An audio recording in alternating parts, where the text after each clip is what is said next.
Hello, good morning, and welcome to Triggs Riffs. This is the guitar I'll be taking to pieces. Yes, it's back. It's the Gear4music Strat of Doom. Yeah, still got it, but I thought it might be useful.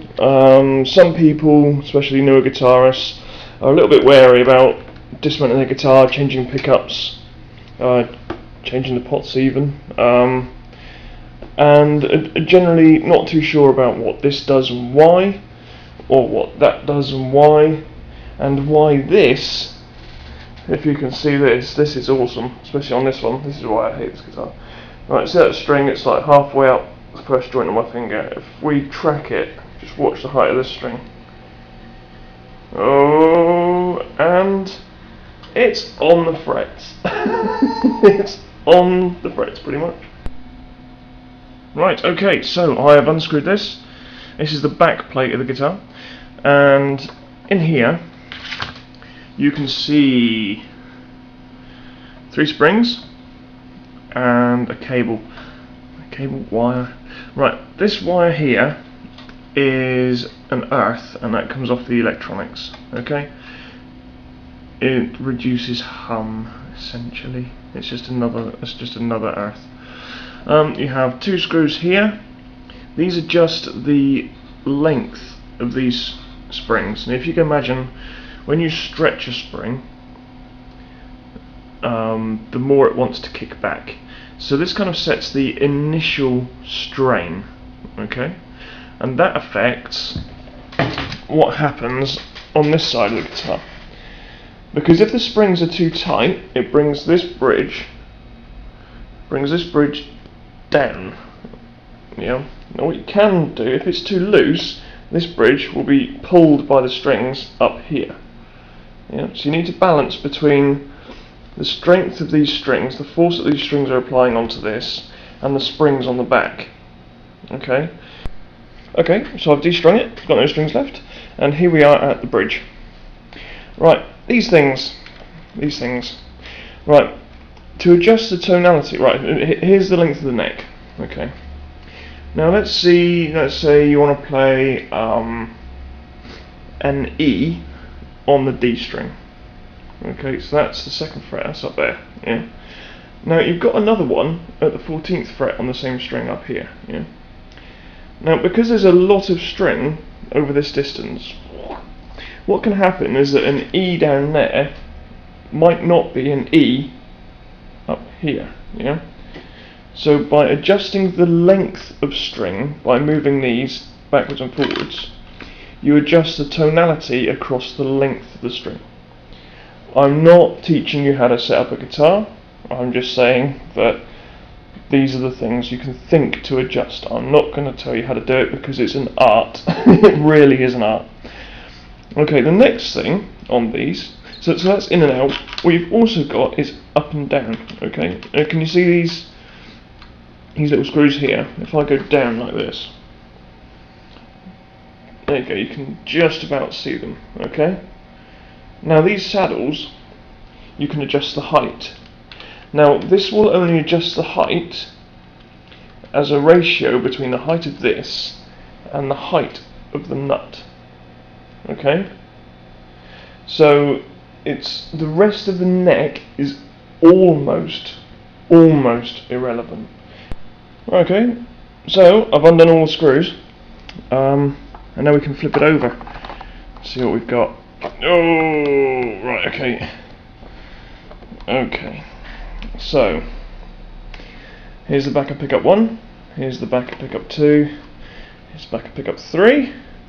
This yellow cable here, don't know if you remember it, that one goes through to the springs, and this one here is the throughput to this. Okay, so I'm just gonna, I wonder if it's badly done enough. I can just pull that out. Oh, it's coming.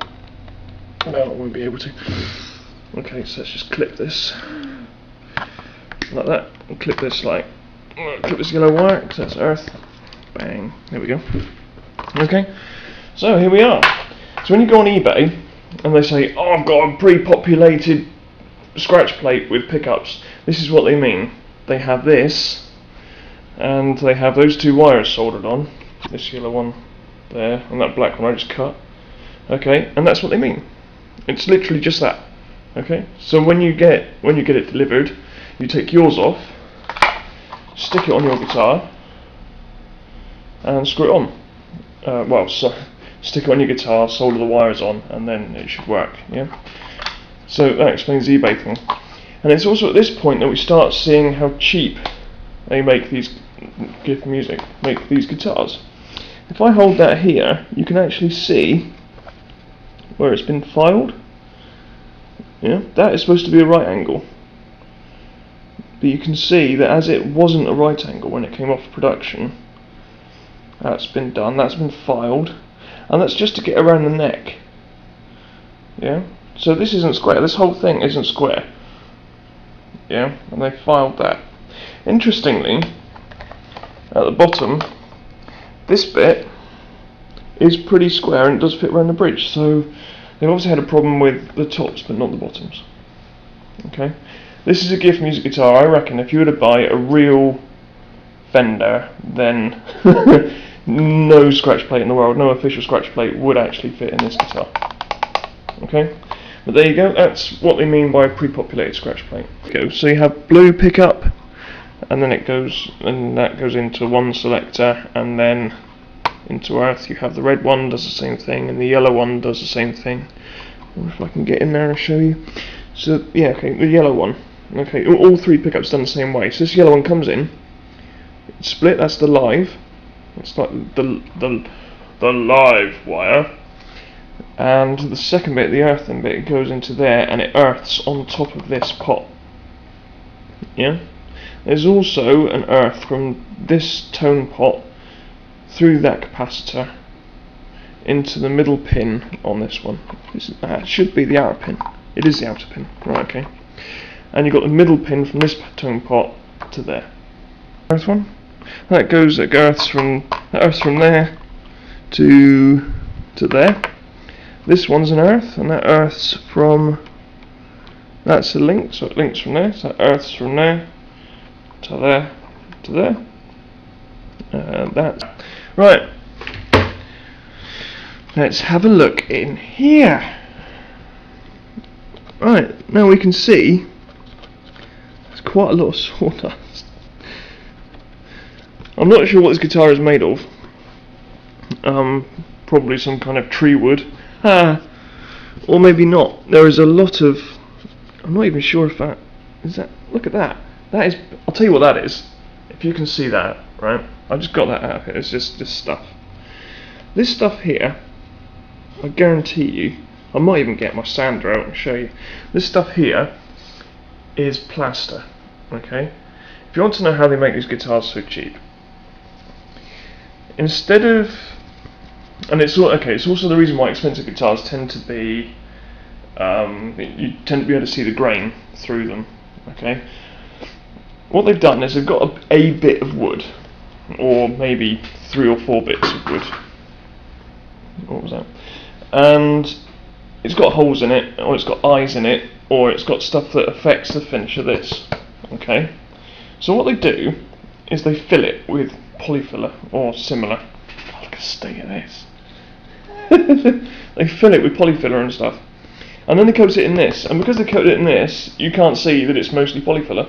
So what I believe all this dust is, and it certainly looks like it, that doesn't look like, that's not wood, that's not sawdust, that is really, really fine. I reckon that's plaster, and I reckon most of this guitar is plaster, but I might sand it and see what we can see.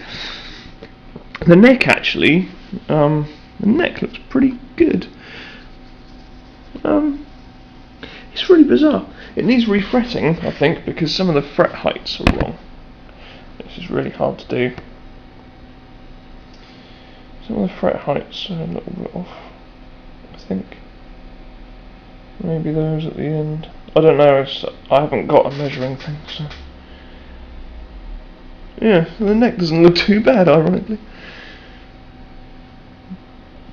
But then it's level in the neck pocket, and we saw from earlier that it's banana shaped, so There's obviously something there that I can't see. So have a look on the back here.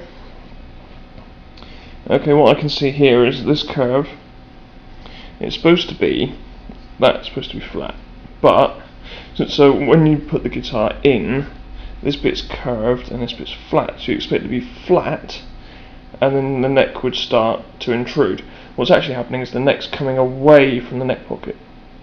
Just here, you can't really see that. Can you see that? The lip is getting bigger, which suggests that this is getting smaller as it's going up. So yeah, okay, just whip this off. You probably hardly, if you're not going to take your guitar to pieces or build anything, then you'll probably never see this, but it's quite an ingenious little thing in a simple kind of way. This is the back of that socket, so that's where you plug the wire in. Look. What happens is, this bit's sprung. Zoom right in. This bit's sprung. So when you put a cable in, I've got a cable. Right. This bit's sprung. So I'm going to push a cable in here. Right.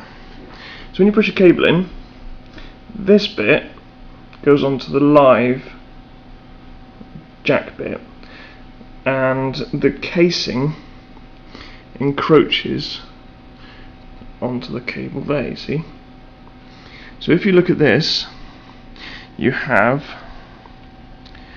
the shielding is this one, because that goes on the metal bit on top, and the spring goes underneath and in the middle of this sandwich of two red things, which means that the other one, which you can see here, comes up.